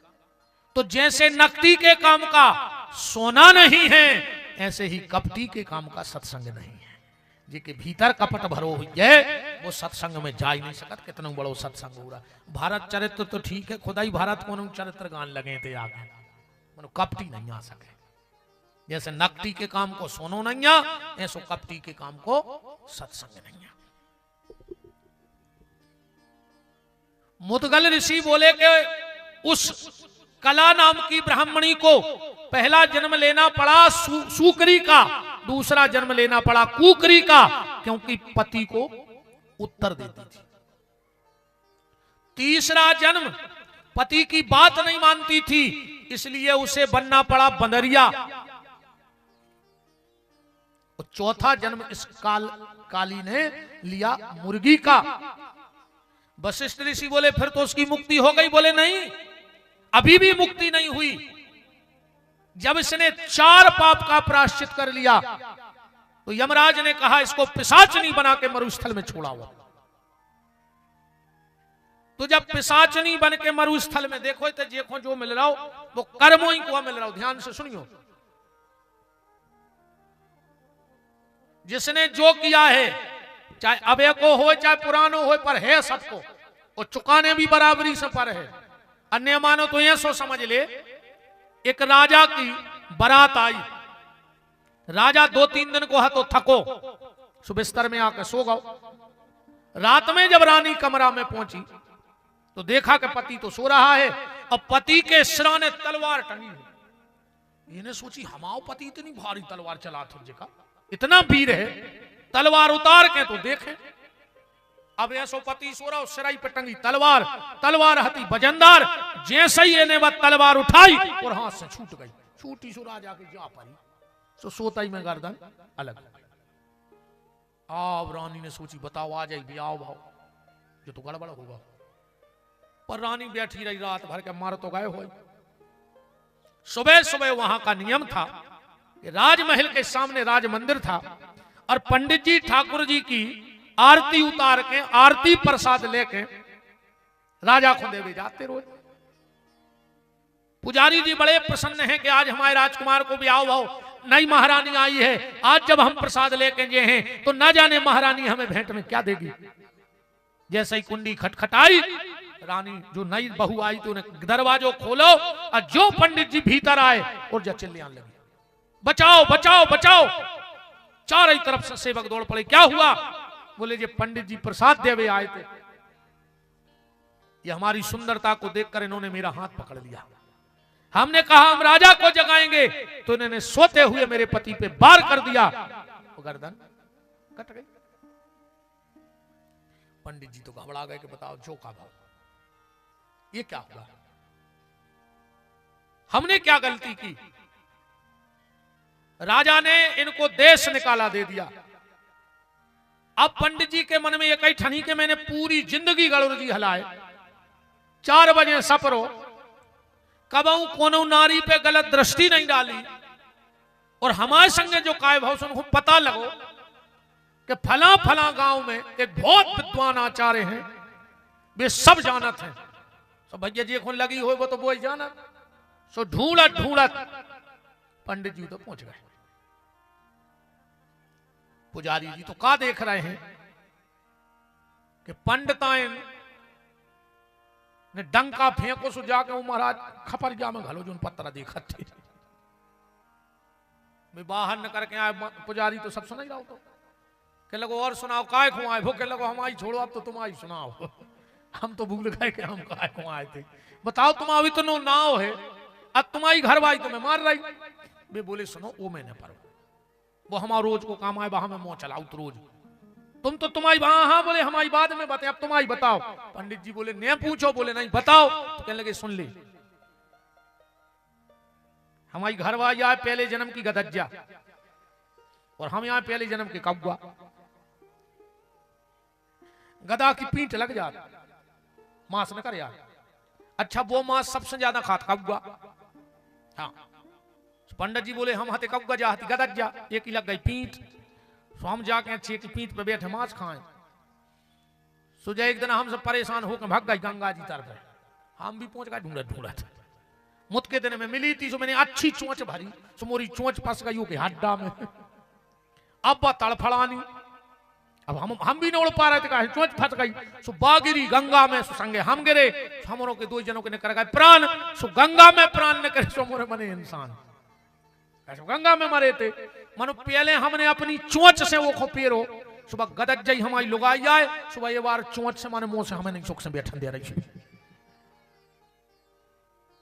अब अगर तुम्हारे घरे परेशान करत हुए तो समझ लियो पिछलो जन्म क्या हम खुल के कहे हैं,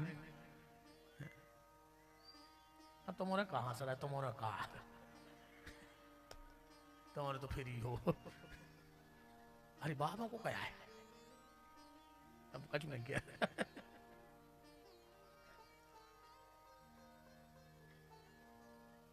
मुदगल ऋषि बोले कि महाराज दशरथ, जब वो रानी पिशाचनी बन गई तो एक दिन धर्मदत्त नाम के महात्मा उस मरुस्थल से निकले। ये पिशाचनी भयंकर बिना वस्त्रों की जब धर्मदत्त ऋषि को खाने के लिए दौड़े तो धर्मदत्त ऋषि को जब कच्छू ने आओ समझ में, सो कमंडल में तुलसी दल और जल धरो तो सोने ये सो जल्दी में के पानी मार के भगा दें, सो जो तुलसी दलों के ऊपर परो वो के पूरे पाप नष्ट हो गए।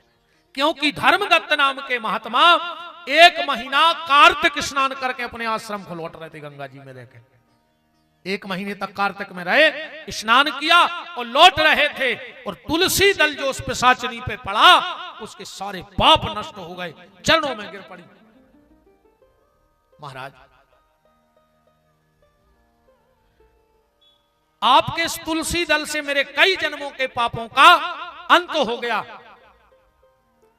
अब मेरे लिए कोई सदुपयोग बात बताओ, किस पुण्य के कारण मेरे पाप नष्ट हुए? बोले तुलसी की सेवा, गंगा जी में स्नान और कार्तिक में दीपदान से।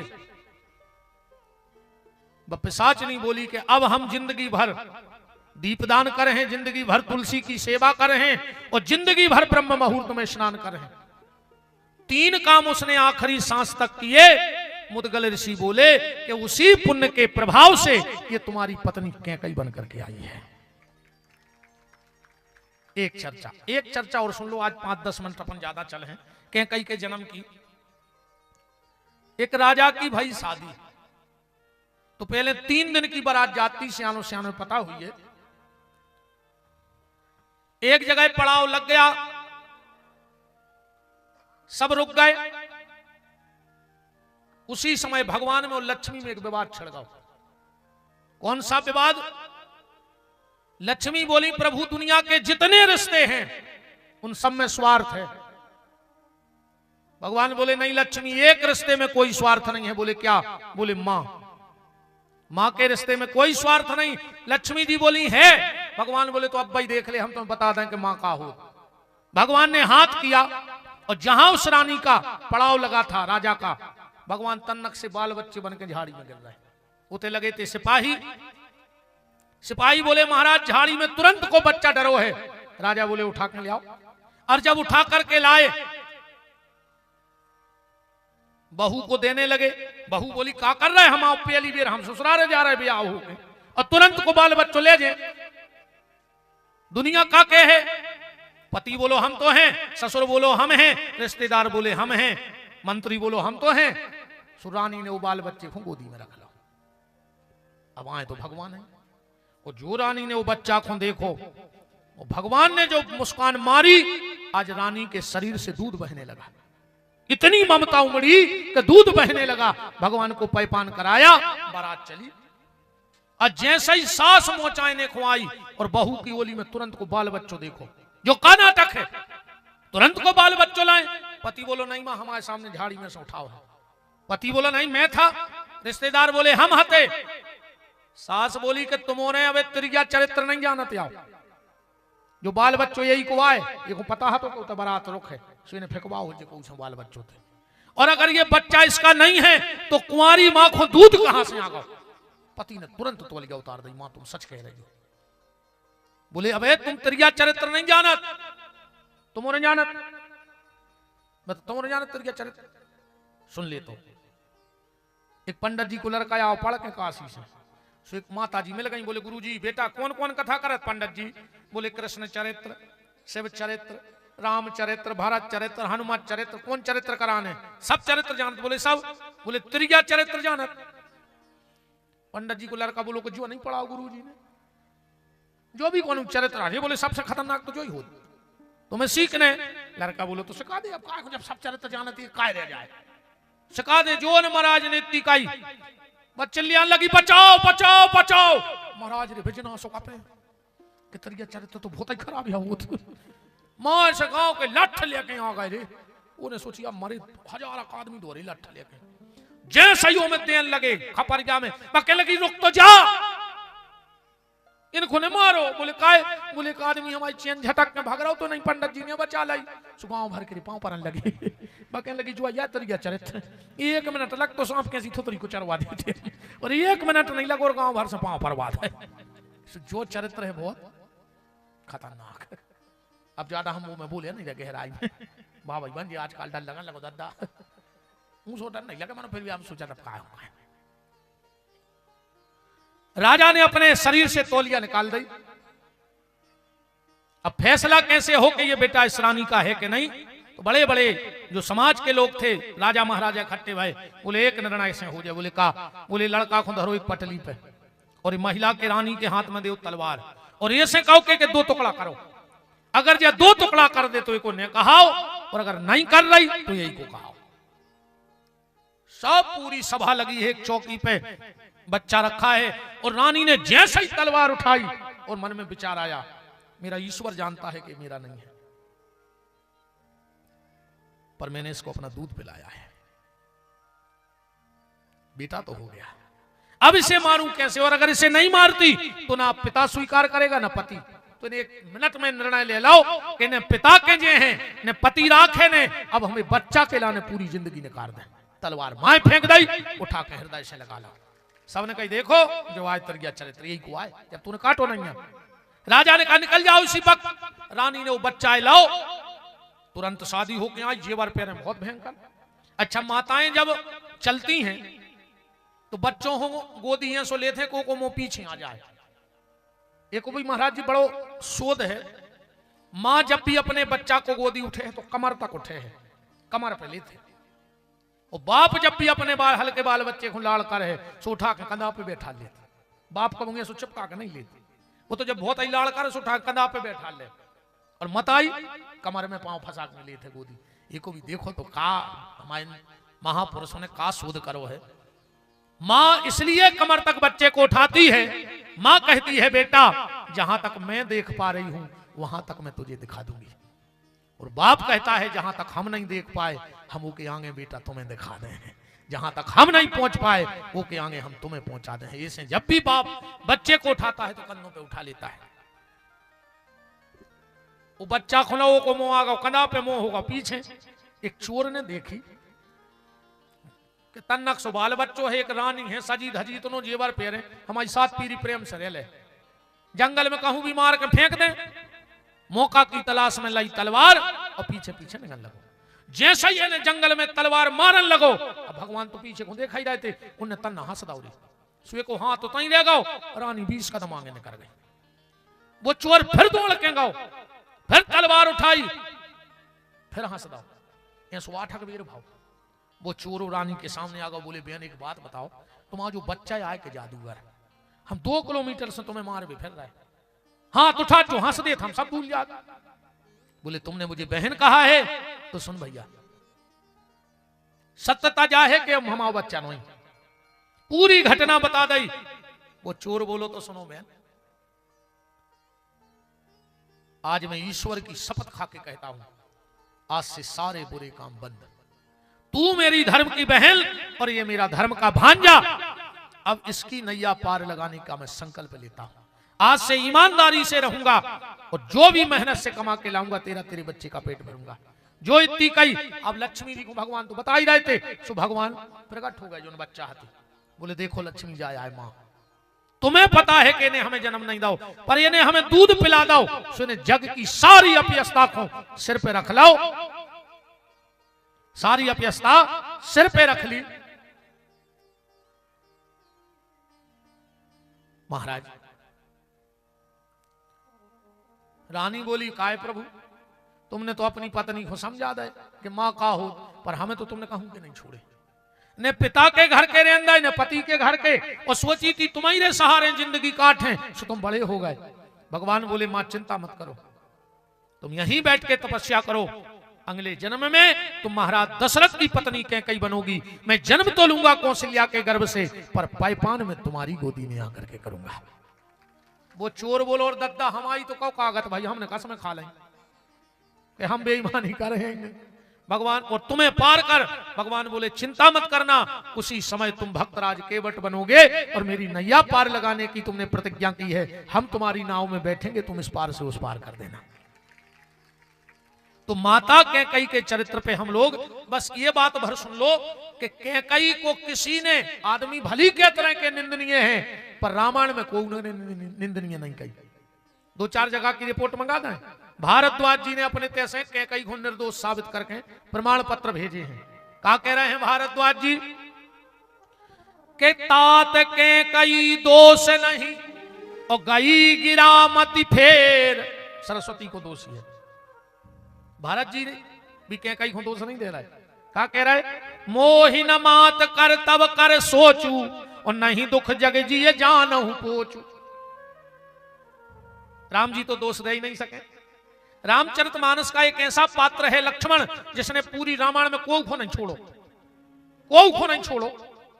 जनक जी से लड़ पड़े, जनक कही जैसे अनुचित बानी, उते भी आगे। परशुराम के गए का छति लावे जून धन टोरे, उते भी लड़ पड़े। कोई को नहीं छोड़ो लक्ष्मण ने। आप तो देखा जाइयो परशुराम शंकर जी को, मेघनंद कुमार में जा रहे, राम जी बोले सुनो तो, लक्ष्मण जी बोले जो सत शंकर करें सहाई, आज अगर 100 शंकर भी आ जाए तो मेघनाथ को मार दे। शंकर जी को भी नहीं डरते। हाँ, दशरथ जी को, बाप को भी नहीं डटे। लक्ष्मण जी बाप को भी नहीं डराने। आलोचना कर डारी उन्हें तो बाप की करी है कि नहीं करी। सुमंत जी लौट के कह रहे हैं कि लखन कहे कछु बचन कठोरा, पर राम जी ने कहा कह रही कि बार बार निज शपथ दिवाई, कहूं कछहू न तात लखन लड़काई। राम जी ने कसम चढ़ा दी कि हमारी कसम होते जी ने कहा जो लक्ष्मण ने कही, तो बाप को भी नहीं छोड़ो। लक्ष्मण जी ने तो राम जी को भी नहीं छोड़ो। हाँ, राम जी को भी नहीं छोड़ो। उते भी हाओ कहा समुद्र के किनारे। का कह रहा है, कादर मन कहूं एक यधारा, देव देव आलसी पुकारा।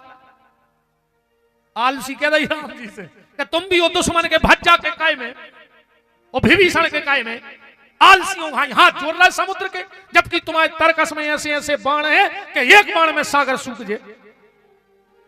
लक्ष्मण जी ने जनक जी को नहीं छोड़ो, परशुराम जी को नहीं छोड़ो, राम जी को नहीं छोड़ो, दशरथ को नहीं छोड़ो, सबके खिलाफ बोले, पर कैकई के खिलाफ नहीं बोले लक्ष्मण जी। वो बोले हो तो एक अच्छो पाइल है जो को मिल जाए, हो सकत का मौका न मिलो, हो मौका भी मिलो तो कहां निषाद का कह रहा हो तो लक्ष्मण से देखो मौका दो ने, छेड़ दो कैकई के लाने के कैकई मंदमती। लक्ष्मण जी बोले खबरदार हिसाब से बात करियो, तुमने कहा माता कैकई के खिलाफ एक शब्द बोल दो, मौका मिलो काय हो जाते चालू के। लांगे की चर्चा करेंगे। आज कैकई के जन्म हो गए पुराने, कल अपन मंथरा को देख भी पुराने जन्मों से कि मंथरा को आए पुराने जन्मों की 2-4 कथा निकाल भी। तो आज की चर्चा इन पूज्य संतों के चरणों में विराम। पूज्य महामंडलेश्वर श्रद्धेय श्री हरिदास जी महाराज के चरणों में प्रणाम। परम श्रद्धेय पूज्यपाद महंत श्री 108 श्री हरिकृष्णदास जी महाराज के चरणों में प्रणाम। पूज्य महंत श्री 108 कमलापत दास जी महाराज बुदरशाला वाले, उनके चरणों में प्रणाम। परम श्रद्धेय पूज्य बासा वाले महंत जी महाराज के चरणों में प्रणाम। और आप सब फिर कल एक आध बीच में हम भलिया सी पुट महाराज जी हम बोले हैं तो हम भरता ही चले थे। हाँ, वो हमने छोड़ हैं, वो तो बीच में हम तना मिर्च एक आध देख जे हैं मनो भाव तो बेही बन गए हैं, वो बेही चल हैं। अब भगवान की चले तुम्हारे खाए अच्छा इतनी भर कह दे कि कथा विश्राम ऐसा लगा जैसे 20 साल की जमानत में लगाई हुई आदमी को कि आज तो सूरज गए रे तना कर बैठी रवार भज्जा आरती हो जान दे फिर चले जा। भगवान की मंगलमय आरती में भैया आदरणीय श्री राम भार्गव जी, आदरणीय बड़े भैया श्री राजेंद्र जारोलिया जी आरती में सम्मिलित रहेंगे। मनोज भैया प्रमोद भैया हम आए रहली से, और आप सभी आरती में सम्मिलित रहे, तो हो जाओ खड़े अब। और कहा कि जिनका रखवाला है राम उनका कौन बिगाड़, आ जाओ प्रवीण भैया। जिनका रखवाला है राम उनका कौन बिगाड़े काम, जिनका रखवाला है राम उनका कौन बिगाड़े काम। कृपा करे जब